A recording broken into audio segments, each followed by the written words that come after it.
Sorry, I had to step out. That's okay. Thanks for being here, James. Okay, everybody, I just wanted to kind of get together and kind of step back and look at our project, look at where we are in our progress, and talk about our recommendations of where we go here. So to kind of bring us into fold, we've been approached by UMO. UMO, like a lot of universities across the country, is experiencing an enrollment decline.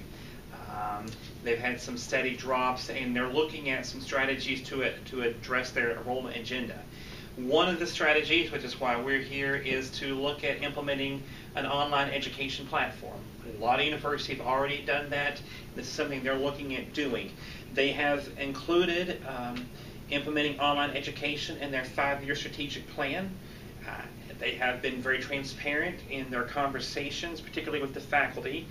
They've asked the faculty, what do you think? And the faculty have spoken. They've raised their hands and they've identified a lot of concerns. So I think as we look at our presentation, as we prepare to take our recommendations forward, I just want to step back and look at some different elements of this. Obviously, when I think of a school moving to an online format, I'm thinking, man, it's going to change how you're wired, no pun intended. It's going to change the wiring and the infrastructure. And James, you looked at the technology aspect. Can you kind of talk about the infrastructure? Is it where it needs to be to support online learning? Kind of where do you see they need to go if they want to move forward with online teaching? Sure, and I read an interesting article today I brought with me, and it's asking, is online learning the future of education? And they had some points here that are really relevant to UMO, that in 2015, $165 billion business in e-learning. And in 2017, they think it's going to grow to be $255 billion. Wow. So this is something that will benefit UMO if they can get into the market and they can grow their enrollment that way. I was looking at their bandwidth. They've got a T3 line here, so it's going to be adequate to support all the new additions of online. What we're going to have to look at is a learning management system that they can use, and I've always recommended D2L. Because it's a stable program, and within that they're going to be able to utilize D2L in their on-ground classes, and also then incorporate the online. And they can also do blended courses this way. They can do them asynchronous, where the students are just taking the course and accessing the materials at their leisure, but they can also do synchronous courses and have students in the classroom and students online. And this really grows the accessibility for students as well to be able to attend college they couldn't before. And adding in Captiva or Tegrity, they can do online presentations and record and have their lectures available to the students. And they can do like we're doing with Maggie here with the WebEx and have class meetings and be able to have discussions virtually. So I really think everything is set for them, and we've got to make some decisions on what platforms will work. Great report, James. One thing that came out in the conversations with the faculty and the feedback from the faculty was the need to have an equality comparison report. And Aaron, I know this was something that you looked into. I'm really curious kind of what you see and envision this equality comparison report to look like. Is it going to be a lot of pros? Is it going to be a lot of cons? Kind of where do you see this as a piece of the puzzle? I see it bringing a lot of both. Okay. I think that the purpose of the equality comparison report is to, by nature, find those pros and cons. And one of the biggest cons that we could potentially bring up when we're comparing the online courses and the in-class courses is that we find out that the online courses actually aren't as effective as the in-class courses, and that maybe the faculty's hesitancies and reservations are in there for a good reason, and then the administrators decide to cut our entire plan altogether. On the flip side of that, we could find that there's equal learning opportunities in both platforms, and I think that that's one of the things we're probably thinking we're going to find because of what you've discovered with technology. I also believe that when we do these discoveries and we look at the online courses in particular, when we search for online courses that have been operated from different universities, we're probably going to run into an issue of figuring out how did they train their faculty, if at all. How did they get their faculty to implement these programs? Did they face the same resistance? What kind of resources are they going to need? And I think that we will find that the resources for the online programs are very different from the in-class programs. The training will be very different. I'm a little bit fearful that the equality report could also bring out the idea that we don't meet faculty expectations with the online programs, that they are going to continue to be resistant no matter what we find. But I do think that when we do search a little bit deeper, perhaps we will find that there are ways for faculty to buy into the programs, to be more ready to participate in them, and it gives them an opportunity to try some new things and be a more advanced technological university, which is very much where society is headed right now. There might also be a little bit of an issue with cost in terms of how do the administrators have to pay for all of these programs. And Maggie, as a manager style, that might be something that you feel like you need to consider and touch on as well. But that could be another con. So we have some pros and cons of both, but I think overall the comparison report will be very helpful in determining how we can go about this. Good job. That answers my question. Karen, we hear about, faculty and questions and challenges and obstacles, and I think these are legitimate things that are going to be in the road we need to carve through, we need to climb, go under, whatever. Talk a little bit about what some of the other concerns are among the faculty, and are there some strategies that we can already go ahead and entertain to move forward? Okay, sure.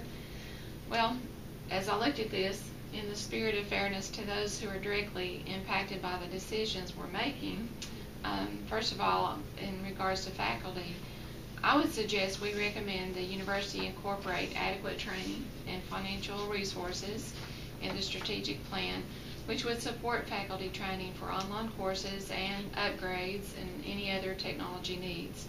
I would also include a compensation plan to incentivize the faculty for converting courses to an online system.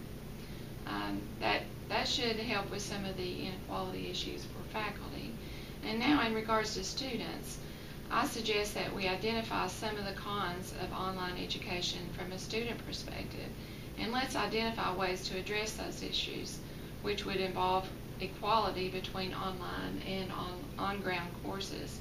For example, we know that procrastination is a problem with students. So how do we train faculty to deal with those issues of procrastination? Another is lack of engagement. How do we train faculty to engage students in discussions and ensure that they understand the course material? For those students who have a deficiency in technology, what can we do to help students learn more about the technology? And communication is an issue. Faculty need to become flexible in the way they interact with their students. Some students may need more assistance than others, so faculty need to be nimble. They need to be able to react to that. And regular feedback, as we know, with online programs is a very important thing. And then in regards to the academic programs, there will not be a disparity in funding on the online programs versus the on-ground programs. So we need to make sure that that is not the case. The online programs will be evaluated to ensure that learning outcomes are equivalent also to the on-ground programs. So those are some of the things that we talked about. Good work, good homework. Maggie, we've got a lot of information, a lot of thoughts, a lot of data. Kind of talk about what you see as some next steps, some thoughts of where we move forward. Yeah, thank you.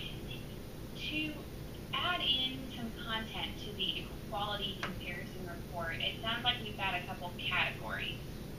We need to focus on the hardware and technology component and software component.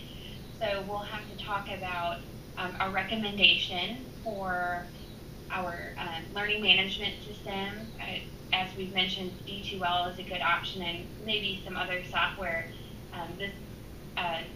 UMO may be interested in doing their own individual assessment at that point to target some of their specific needs that they find, that they're interested in maintaining quality of content in the online programs.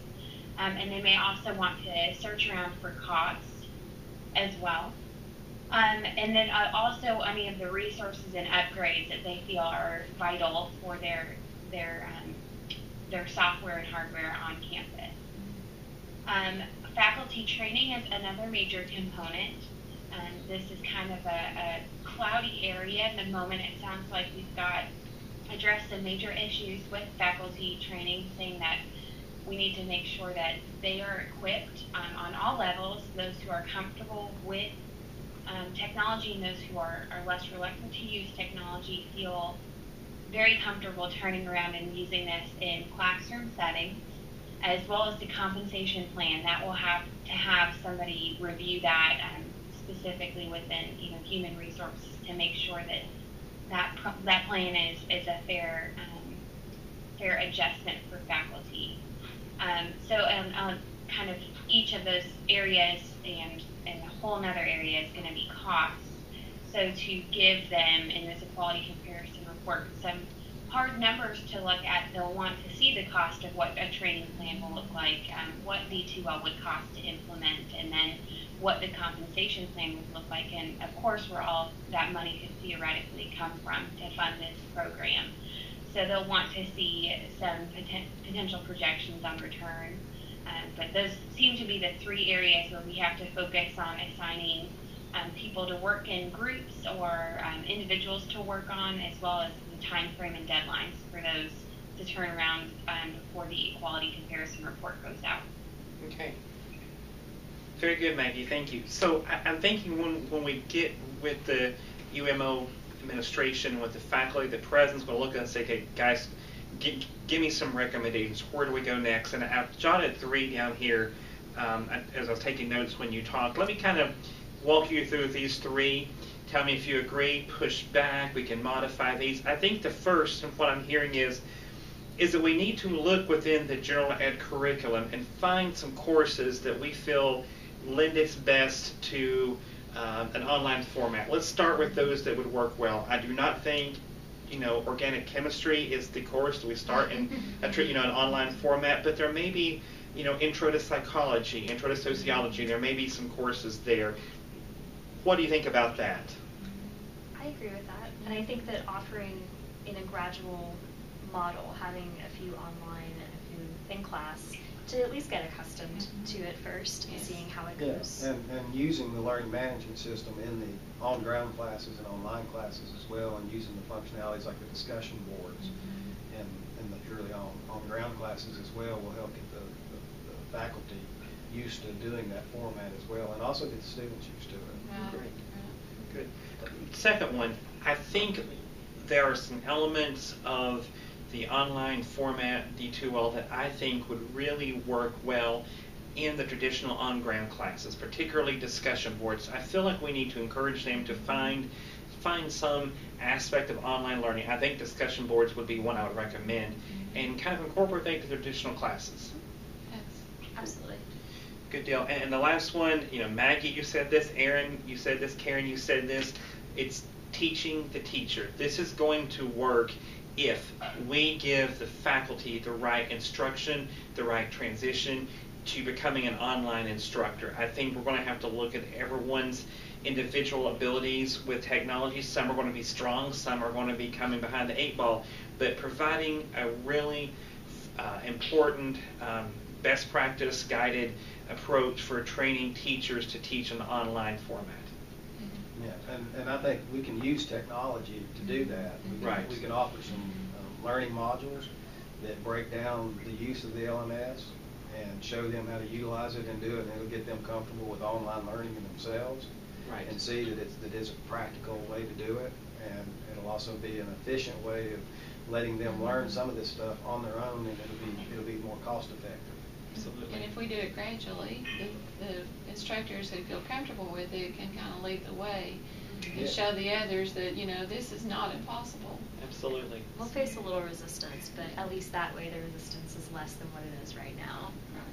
I can't help but think that some of that resistance at the root of it is just fear of the unknown, and they're used to standing in a traditional classroom, and we're changing things. We're changing their chalkboard around a little bit. Change is hard. It is.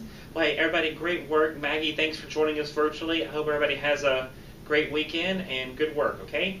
Thanks. Thank you. Thank you. Bye bye. We'll see you all later. See you. Bye.